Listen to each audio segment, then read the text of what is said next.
podcast is part of the Sports Social Podcast Network. Your next success begins with University of Maryland Global Campus. With no application fees if you apply by May 31st, there's never been a better time to focus on your future. UMGC offers 100% online and hybrid courses, personalized advising, affordable tuition, and more than 90 degree, specialization, and certificate programs in numerous career-relevant fields. Put yourself on the path to succeed again. Apply by May 31st and pay no application fee. Learn more at umgc.edu/podcast. Certified to operate by Chev. The 1865 Match Report. Hello and welcome to the 1865 Match Report on Saturday the 30th of April, a day that Nottingham Forest have beaten Swansea City 5-1 at the City Ground, meaning that Forest have got an aggregate scoreline of 9-2 against Steve Cooper's old club. And while I'm sure he won't admit it, but I'm sure he'll be very pleased with that. My name is Rich Ferraro and I'm joined by Baz. How are you doing? All right. Yeah, I think that reaction probably says a lot, doesn't it? And before we go into the meat and drink of the match, because there's a lot to talk about, let's just recap the team news. And actually, it was a lot simpler than we thought it would be, because Forest were unchanged, at least in terms of their starting level. So the fears of injury, keeping out Colback, Surridge and Zinkernagel were mostly unfounded. Either that or Steve Cooper was hustling, make up your own mind. There was the one change on the bench, though, because Zande Silva dropped out and young Dale Taylor came into the first team squad for the first time. Right. Now, Baz, as I said earlier, there's a lot to talk about. Let's just cover a little bit in terms of the starting situation before today's match. So, Forest cannot afford to drop anything. They are very much the chasers still, despite that victory over Fulham. And Bournemouth, well, we'll talk about them in a little bit more detail later. But basically, they're still the ones in pole position. Now, my question to you is, in terms of the pre-match atmosphere, in terms of what you saw happening in the warm-up, in terms of when the game got started, was that tension reflected in the way that Forest and indeed the fans were approaching this match? I've never ever felt an atmosphere like it was today. It's unlike any other game I've ever been to. I think we were confident. That's the thing. So they said on the radio, actually, like every other time that Forest had been under pressure and had we used to remember years ago, we used to have the thing about Sky TV where we would always lose when we were on the telly because we were in the spotlight. Whereas, and sometimes it would be the fans that would feed that nervous tension onto the players. And sometimes you could see it was the players that would feed it onto the fans. Well, neither the fans nor the players were nervous today. It was really weird. And as I say, the atmosphere was electric. It was, We knew we could do it, and we wanted to do it. Okay, now as Forest fans of a certain age, so too young for the European Cup glory days, but older than the poor generation of fans who've never seen any success in a red shirt. I think the benchmark we've always used has always been the Bayern Munich UEFA Cup quarter-final. Okay, everyone knows what the result was, but the atmosphere on that night, it was one of those where you could cut it with the proverbial knife, wasn't it? Yeah. So, the atmosphere at the City Ground this season has been unreal, but that's still the benchmark, isn't it? Bayern Munich in 1996. Yeah, the only way the advantages that Bayern Munich had over today were it was a nighttime game and it was a club we never played before. So, but apart from that, it was up there. It compares with that night. Okay, so playing Bayern Munich more exciting than playing Swansea City. All right. Well, given the way the Swansea played. Okay, well, there's plenty to talk about in terms of what actually happened in the match. So the first thing to talk about is that this was a match that was absolutely chock full of chances in both halves, wasn't it? Yeah, absolutely. And Forest had plenty of chances before eventually the Swansea rearguard was breached, didn't they? Yeah. To the point where, to jump ahead, Sam Surridge was man of the match, whereas I posted in our WhatsApp chat chat, he's having an absolute mare today. Yes, I was going to bring that up, but you've got in there ahead of me. So I think it's fair to say that the Forest centre forward will have gone in at half time thinking, should have done better there. Yeah, absolutely. There was at least 2 chances, especially the chip. He got broke free, and he was 1-on-1 with the keeper, and he tried to chip him, but just tamely shot it straight at the keeper. And then the rest of it, their keeper was just outstanding. There's at least 3 world-class saves in the first half, where you're like, how did he stop that without going in? But there was a couple of chances that Surridge had that looked, for someone of his ability, it looked easier to score than to miss, and he missed them. And so I was like, what's going on here? What do we have to do to actually score? So you had a feeling it was going to be one of those days? Yeah. Okay, so let's come on to how Forest took the lead, because you've mentioned that effort by Surridge, and then Zinkernagel had a follow-up effort from that cleared off the line. So immediately, okay, maybe not for the players, but as pessimistic fans, you're there in the stands, aren't you? You're going, oh God, it's going to be one of those days, aren't you? And then that feeling must have really intensified when we had the scramble that led eventually to Forest taking the lead. Now, I know this is a bit of a blur in your mind in a game where so much happened, but what on earth did you see? Because I cannot make head nor tail of it even now.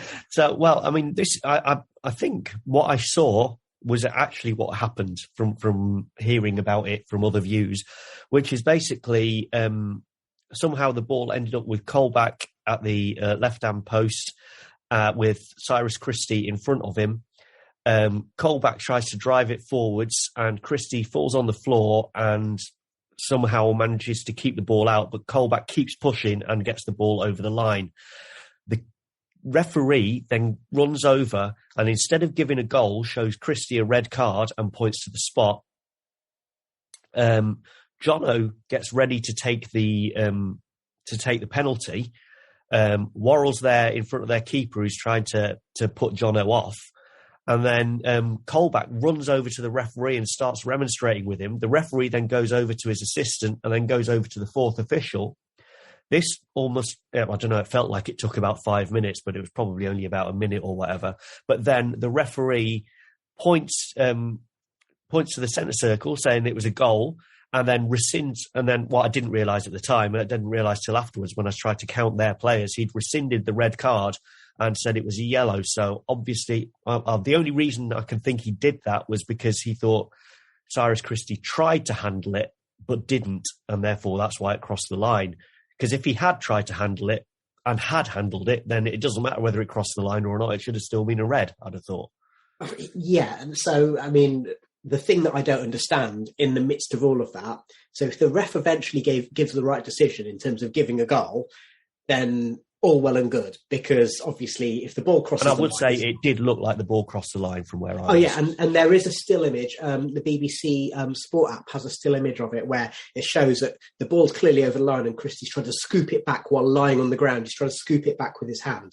So it was a handball, but the ball was already out of play, which begs the question, how on earth can he give a yellow card? Because the ball wasn't in play when he handled it. Yeah. Intent of handling the ball only counts when it actually hits your hand, I suppose. So I think the referee probably, again, on the whole, in terms of the goal being awarded, the right decision was reached. But it was a big mess, and I don't think a lot of people knew what was happening. In fact, the Sky Sports app at the time was saying it's that firstly, Christie got sent off, Colback missed a penalty, and then VAR overturns the red card. So that's how much sense it made to everyone. Okay, so Forest are in the lead. Didn't last very long, did it?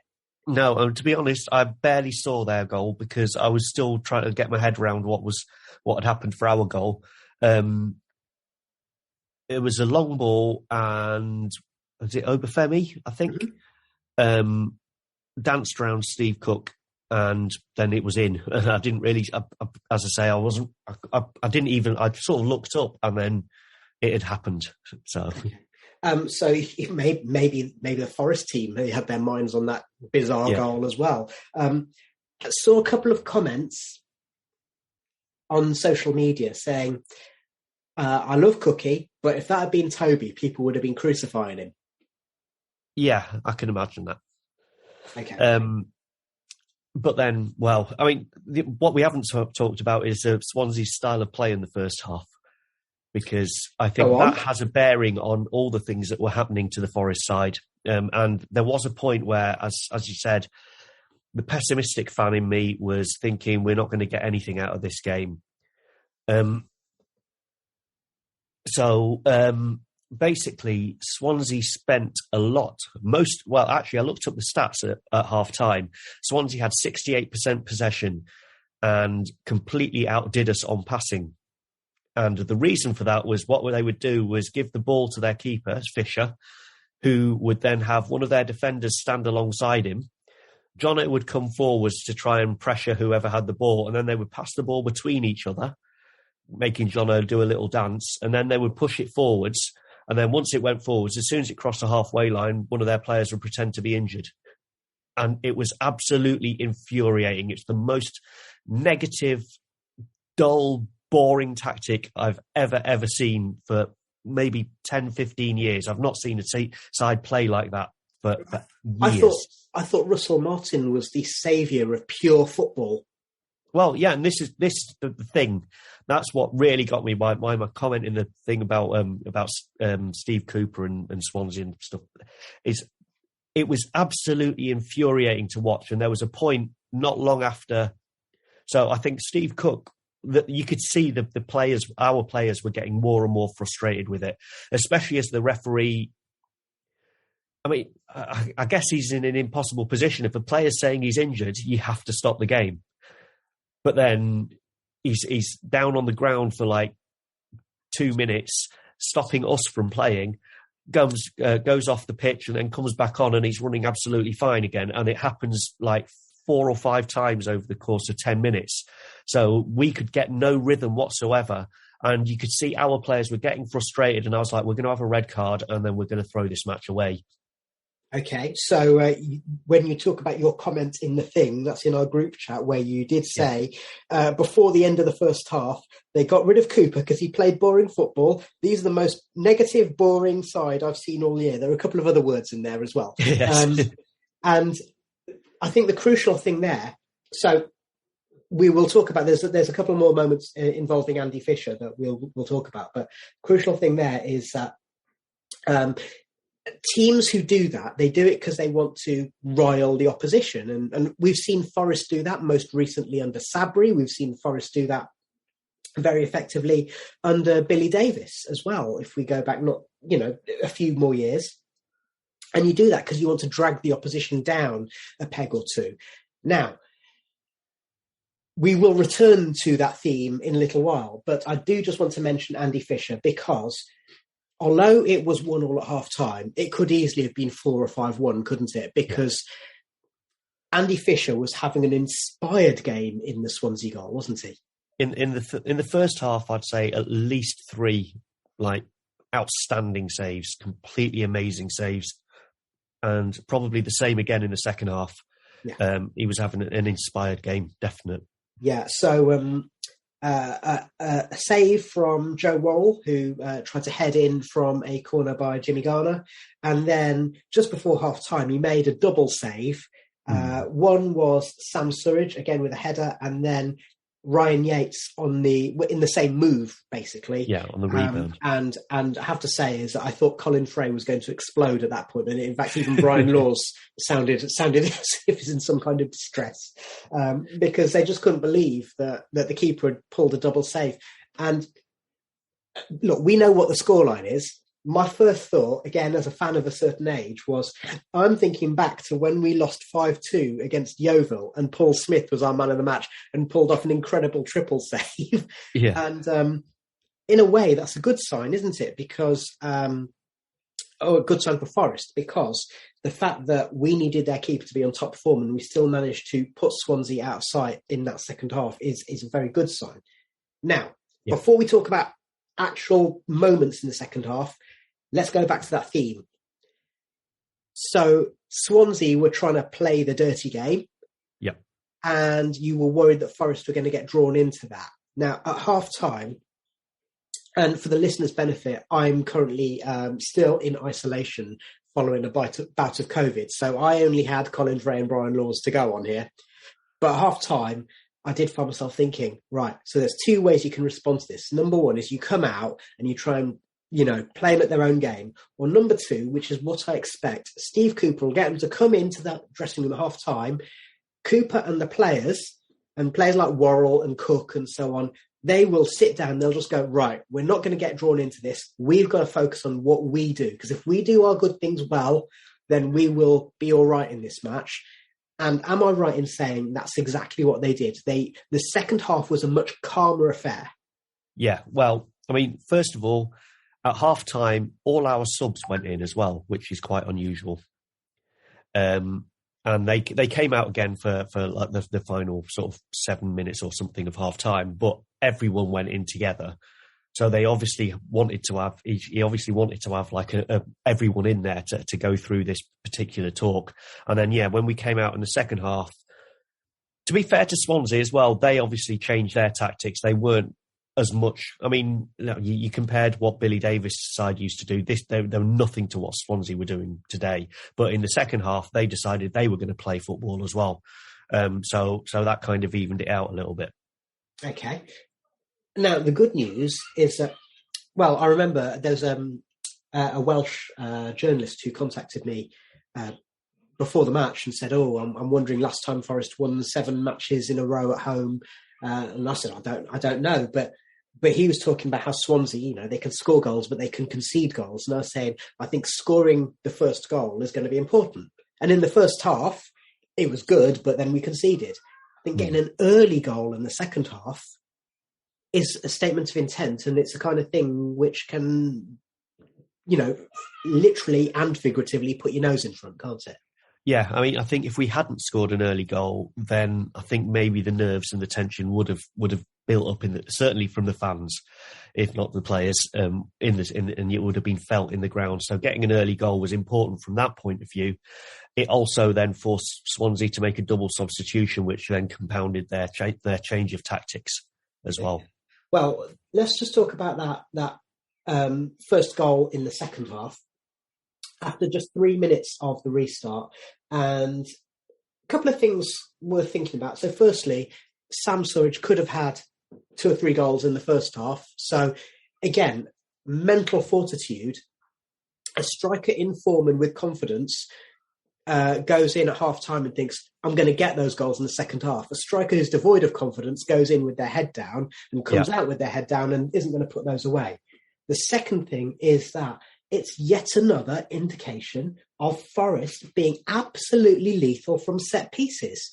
And this isn't just about the fact that Jimmy Garner can deliver a really good corner, which he can, obviously, but also, I mean, I actually cannot remember a time that Forest scored so many goals from corners and free kicks, possibly not since the days of Colin Cooper. I was thinking maybe the only other time we've been decent at corners and free kicks has been Billy Davis. Luke but we weren't that good. We're not as good as we are now at them. And it was play the ball into the box and have the big man head it in. It was a simple thing, but it worked. Okay, I'm just going to read out something from the BBC Sports report on this match. Swansea supporters sometimes question the style of football that Steve Cooper's side played during his 2 years as their manager, but the host can continue to create chance after chance, and Sam Surridge curled home his second goal on 52 minutes following a rapid Forest counter-attack. Now, if I thought Colin Fray and Brian Laws were going to explode with that double save by Andy Fisher in the first half, I thought my whole radio was going to blow up when Sammy Surridge scored his second and Forest's third goal. Talk us through it. Well, it was, again, details like aren't in my head. It was a counter-attack. I think, was it the one that Steve Cook started off? I think that was a different one. This one, right. Yates played it through to Garner, and then, Garner found Sam Surridge on the left-hand corner of the box. In space on the left-hand side, and you could see Surridge, as it was coming in, Surridge basically... shifted his shape like you could see him preparing, and then he just whacks it in the top corner. It was, as you were saying about a striker with confidence, it takes a lot of confidence just to receive that and then just place it like that. It was an outstanding finish. And quite rightly, Joel Pirro of Swansea has been getting plaudits this season because he's scored a lot of goals by being a fine first-time finisher. Sammy Surridge is one of the best finishers I've seen in a red shirt since I don't even know when. He's brilliant, isn't he? Yeah, it is quite something. I think again in the chat we had someone come up with the stat, which is 1 goal every 75 minutes or something. Yeah, Adam pointed out, and we've not fact-checked that, but to be honest, bearing in mind that for the first 2 months of his City ground career, he was coming on off the bench for like 15 minutes at a time. Yeah. His goal return is phenomenal, isn't it? And he got his hat-trick on 69 minutes. So this was a ball in from I think it's from Jed Spence on the right-hand side. The ball deflected onto the crossbar. And even then, again, a confident striker makes it look easy, doesn't he? He chested it down and volleyed it from an acute angle. And he looked so nonchalant with it, didn't he? and the keeper as well. The keeper thought he'd saved it, but was actually behind the line when he'd saved it. So, I mean, that sort of, again, the nonchalance of it sort of like fooled the keeper. And this is a keeper who's been on fire and is having one of the games of his life. Yeah, absolutely. So, at that point, 4-1. Now, were you thinking at 4-1, let's go and get some more? And yes. Did you think the team were thinking that? Yes. That's quite interesting. So everyone obviously had an eye on the Bournemouth score. And we could see them, and they were 2-0 up, and then we got to 4-1, and then they got to 3-0. So we were matching them. And I said to the bloke next to me, we need 6 here. And you could see after the 4th goal, Surridge's goal went in, Ryan Yates, if you remember back to the Bristol City game, the turning point of the season, I think, when Lyle Taylor got the goals in injury time. And after the penalty, he picked the ball up and then ran back to the centre spot saying, we can do this. Well, that's what Yates did with after Surridge had scored, everyone was celebrating, and Yates picked the ball up and ran back to the centre circle. So he obviously wanted to get 6 as well. 4-1 up. Yeah. Okay. But obviously things had to change a little bit, so there were some substitutions. Zink was the first man to go off. I was a little bit surprised that he played because he looked the most injured of the 3 who went off in against Fulham, and Lolly came on, so straight swap there. Surridge got taken off just about 5 minutes later for Alex Mighten to come on. So first things first, I think everyone would agree that he's got his hat trick. Let's give him a rest, especially if he's carrying a bit of a niggle. But were you surprised to see Mighten coming on, and was it just a straight swap? Yeah, it pretty much was. It was kind of, well, yeah, it was. So Mighten was sort of playing down the left, Johnson down the right, and Lolly sort of in the middle as a false 9 kind of thing. So it was a front 3, but sort of with a bit of depth. Okey-doke. And then on 83 minutes, Colback was taken off, and Larrier came on. And just like in the match at Fulham, this didn't see Larrier go to left wing back like he does for his country. But again, Jed Spence went to the left-hand side and Larrier came on the right. This was your first chance to have a glimpse of the Canadian. Do you agree with me that he is one of the smallest people you've ever seen on a football pitch? I didn't notice that. What I did notice, actually, this is another talking point, and I'd be interested to hear what other people think, is the woman behind me, who's got a very loud voice, was convinced during most of the game that Worrell and Spence were having a big argument. Now, I didn't see it myself, but when Richie came on and Spence went to the other side, she was like, well, Worrell would be much happier now. And what actually happened was Richie was basically playing almost as a right winger alongside Johnson, and then Worrell was playing behind him. Yeah. So the entire shape we had kind of changed a bit. Yeah. Might come back to that in a little while, but all I will also say is that same woman behind you, the matches where I've been and sat in that, sat in your seat, basically, I've noticed that's been a recurring theme coming from that particular member of the crowd. Not long after Larrier came on, we got the fifth goal, and it was Alex Mighten. And I quite liked this just purely and simply because for somebody who's been in danger of becoming a forgotten man, he came in with, had great promise for last season or so, and then has kind of really had to bide his time and just, little substitute appearances here and there. So for him to come on and basically, for a small lad, to bulldoze his way through to get his goal, I quite like. Yeah, definitely. It was like, the goal against Fulham was a bit...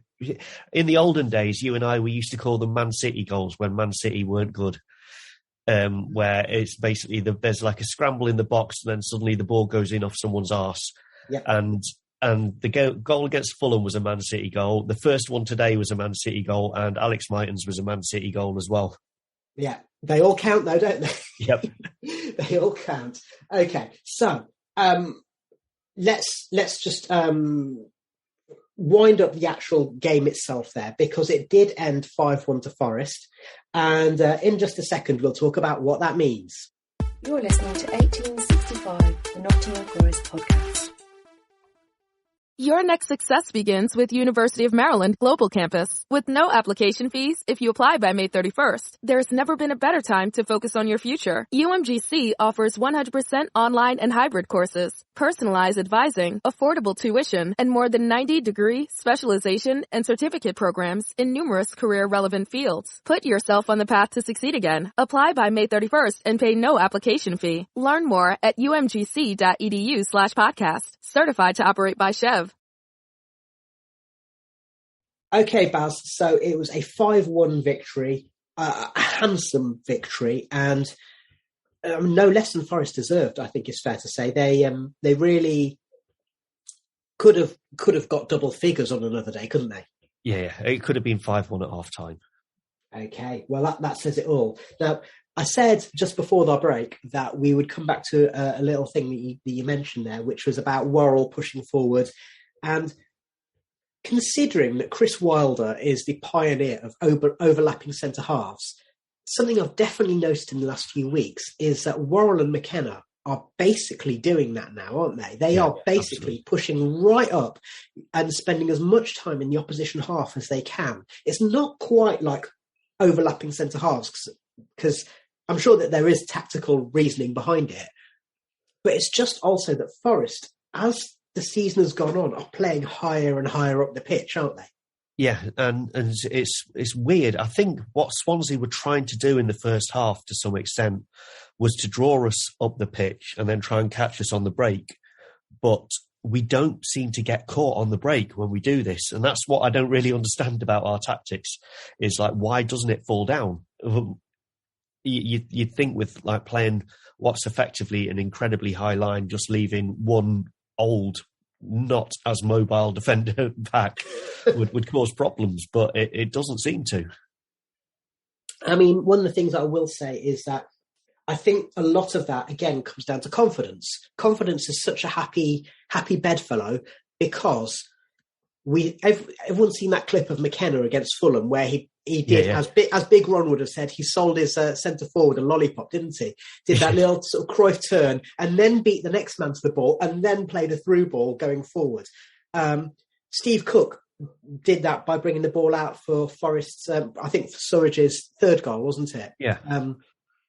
And so when you've got players who are playing with high levels of confidence, belief in their own ability, it actually means that you can push further forward, because if you end up in a defensive situation, your own players have got the trust that they can do the right things to get out of trouble, whether that be doing a trick, whether that be finding a teammate, or whether that be, in some cases, just booting into Rosette if that's what you need to do. Well, they've got faith that they can do it. There's a point to make about Zinkernagel here as well, because what was the game? I watched it on the telly where he ran back and then did like a inch perfect tackle. Sheffield United. If he'd got it, Yeah, and if he got it wrong, it would have been a red card. And he's added that to his game. That he didn't have that when he came to us. And what I noticed today, again, someone was complaining about him that was sat near me, saying he hadn't done much in the game. But I thought actually all he'd done was lots and lots of tackling, which that kind of that work rate kind of thing, which it kind of went unnoticed from everyone else because they see him as a number 10 sort of player, but he's putting in this extra shift. Yeah, and that's something that I would also say. He maybe doesn't do the tackles as much, but Brennan Johnson, I've noticed that for the middle third of the season, I'd say the great thing about Brennan Johnson is that every time he went forward, he looked dangerous. But now, every time he goes forward, he looks dangerous, but he also tracks back. Forest defending was to that as well. Go on. I've noticed he did it twice today when he was playing right in front of me. One of the most dangerous situations a player can be in is if you're their left back and you have the ball and you're trying to get past Brennan Johnson and he tackles you. He's so good at, with the ball, he can take it round you and then he's got a free run on goal. And you think of all the times when he's cut in on the right wing, it's because he's taken the ball off the left back. Yeah, but I guess the point that I was making is that there are times in that middle third of the season, and let's be fair, this was Chris Hughton's misgiving about Brennan Johnson, where it would be like playing with 10 men if you're in a defensive situation. It's not anymore. So every player has added all of those facets to their game. If they're an attacker, they've learned to defend, but not defend just as an individual, but defending as a team. If you're a defender, then you're suddenly finding yourselves being comfortable being 15 yards in the opposition half, even if you are somebody who made your name as a lunking centre half. So it's just something which comes with confidence, but let's be honest, it comes with coaching as well, doesn't it? Yeah, absolutely. I mean, the obvious example, is obviously a very good one for this season, is the way Liverpool play, because they play that very, very high line and they press right from the front. That's what you mean when you say defending as a team. That's pressing. That's the gegenpress kind of style. So yeah, we're up there with an illustrious company, and we almost took that game from them. So yeah, well, okay. We started off talking about the atmosphere and how it was electric. What was the atmosphere like when the final whistle went and beyond? Now, I'm going to preempt your answer actually slightly. One of the things that they're talking about on the radio is that, so the final whistle went, just can't get enough started playing. The crowd went bananas. They did their usual thing of going around milking the applause. Stevie Cooper did his fist pumps. And then at that point, Colin Fray said, look, Joe Worrell's in the centre circle. He's gathering everyone around him. And it's almost as if they've realised, like, this could be the last match at the City Ground this season. And then they went round and did the kind of the end of season rather than the end of match adulation. So is that a sign that the players think that this was the last home match of the season? There was one interesting point on that, which was Jimmy Garner didn't look like he was saying goodbye to us. What does that mean?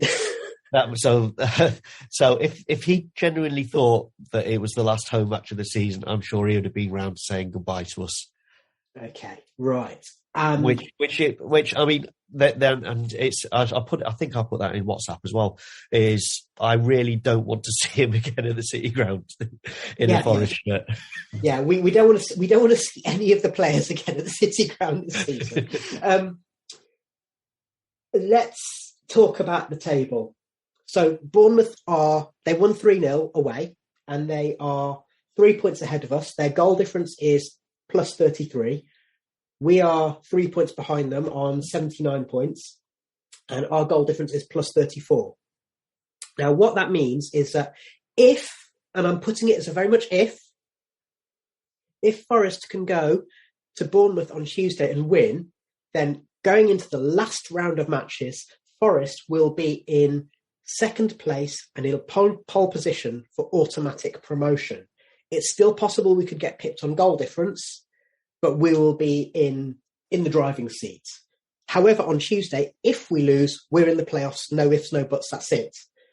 Okay. If we draw, then I can only see an increase in prescriptions for Valium being issued in the East Midlands and South Coast regions. Yes, if we draw, then Bournemouth have to lose on the last day and we have to win?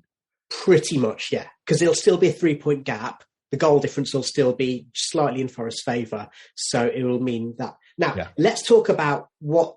I don't want to go into this too much because we are getting into the realms of the hypothetical.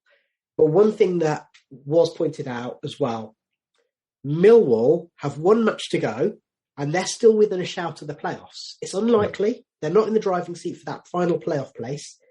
Who are they playing on the last weekend of the season? Bournemouth. Yep. So Bournemouth's opponents will also have something to play for. Let's not go into that because that's a whole rabbit hole that is all hypothetical at the moment until we've got Tuesday out of the way. Now, if I'm Bournemouth, I will have been absolutely delighted after a mediocre run of results to go away to a team like Blackburn, who somehow have still been in the reckoning for the playoffs, and get a 3-0 victory. So if I'm a Bournemouth player, if I'm Philip Billings, scored 2 goals, 3-0 away win, I'm coming off the pitch going, oh my God, that's brilliant. We've got to be in pole position. And I come off the pitch, look at my phone and find that Forest have won 5-1. So we've actually gained ground in terms of goals, if not points.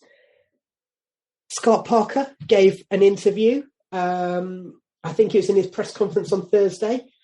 And I saw the thing that had been posted, and I was like, yeah, fair enough, but he's going to say that. But then I heard the actual clip this morning, and he sounded so rattled. He sounded like someone who was on the verge. Not for the first time in the last few weeks. We are going to make reference to a certain interview that fans of a certain age might remember from the 1990s. And so Kevin Keegan's interview, I couldn't help but have that in my mind when I heard Scott Parker, because it was, 1,000,000% we can do it, 1,000,000% we can beat it. And I just thought, I'd love it if we could beat that. I'd love it if we get automatic promotion. That's what he was saying. Yeah, it's hard not to believe that Bournemouth are rattled and that Scott Parker is rattled. Am I right? Yeah, I think, that he sounded so rattled. It was, you could hear it in his voice. There was that edge to it. It's like, I really want to believe this, what I'm saying right now. Yeah, that's right. He sounded like he was saying it because he wanted to try and convince himself. Yeah. Now, of course, Bournemouth did then go on and win today. So whether that's by luck or judgment, who knows? But as a fan, having seen what you've seen today from Forest, coming at after a run of really tricky fixtures, an outstanding victory away at Fulham, and also, let's be honest, Forest have been in the wars. So we've lost our 2 first-choice strikers. The next man up is carrying an injury. Our number 10 is carrying an injury. Our makeshift left-back, who's been drafted in because our actual left-back has been injured for half the season, he's carrying an injury. The next option at centre-forward is a kid who's barely played, and then the next option after that is a kid who actually hasn't played. And yet, nothing phases them. Forest aren't rattled at all, are they? They don't look it. I'm rattled, but is Steve the Cooper team rattled? No, the team aren't. I guess it's like Steve Cooper often says, you have to focus, and you have to focus on the things that you can control. So we can't do anything about those injuries. So let's just do the best that we can with what we've got, and that seems to be what we're doing, and it works. Okay, and let's hope it works for 2 more matches at least. What worries me is, obviously, it's down to injuries more than anything, I think. If we had our full first team, then I don't think Bournemouth would have a chance. But we don't, and it depends on how bad these injuries everyone's carrying is. What worries me is if, say, we draw and then Bournemouth win on the final day, and that puts us in the playoffs. Is that such a crushing disappointment? And then for people our age, is that such a crushing disappointment? And we're playing Sheffield United. Yeah, well, I was hoping you weren't going to go there. I was hoping not to go down this route. But as we discussed again in our group chat, there will be a lot of Forest fans who basically have PTSD thinking about the playoffs, and then even more so when you think about the playoffs if it's Sheffield United. So let's not go down that route. Let's see what happens on Tuesday. So we will have a match report for you after Tuesday night's match. Just thinking about it is giving me butterflies, and it's giving me palpitations. You know, whatever happens, let's just remember that in the space of, I think it was 39 matches.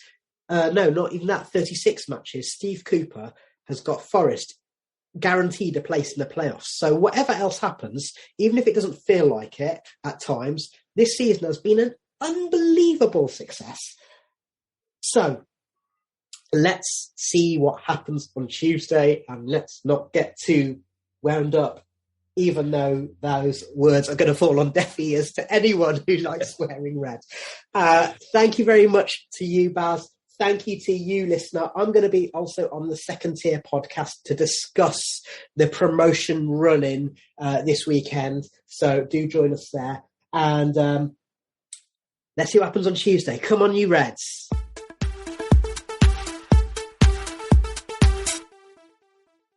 Sports Social Podcast Network. Everyone feels the anticipation and excitement before a wedding, and planning starts way ahead of time, especially when it comes to what to wear. Whether you're going to be a groom, in a wedding party, or a lucky guest, everyone wants to look their best. With an Indochino custom-fitted suit, you'll look great, feel confident, and enjoy the big day without fussing over your clothes. Choose every detail of a suit, shirt, or dinner jacket at prices that might surprise you for fully custom pieces. Every Indochino suit is made to your exact measurements, and you can customize every detail for a suit that fits you and your style perfectly. Down to fabric, lapel shape, custom monogram, statement linings, and more. Suits start at just $4.29 and shirts from $89. If you've got a big day coming up, perfect your look with Indochino. Get $50 off a purchase of $3.99 or more with code BIGDAY at Indochino.com.